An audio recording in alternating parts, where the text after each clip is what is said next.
তো হ্যালো বন্ধুরা, আজকে অনেক দিন পরে আমরা বাড়িতে কালী পুজো করলাম। তো প্রথমে পিসি আর বনু মণ্ডপের সামনে আলপনা দিচ্ছিল, আর এখানে খিচুড়ি প্রসাদ করার জন্য যে সবজি কাটা হচ্ছিল সবাই মিলে সবজিগুলো কাটা হচ্ছিল। আর এদিকে কাকা আর কাকার বন্ধু জল আনতে চলে গেল। তারপরে সন্ধ্যাবেলা ঠাকুর আনতে চলে গেলাম।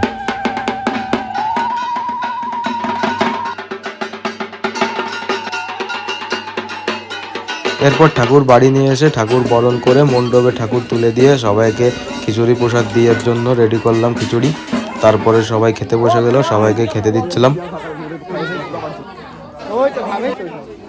খাওয়া দাওয়া হচ্ছিল, আর এদিকে ব্রাহ্মণ পুজো শুরু করে দিয়েছিল। তো পুজোটা শুরু হয়ে গেল। তো ব্রাহ্মণ এদিকে পুজো করছে, আর এদিকে কাকা বাজনা বাজাচ্ছিল।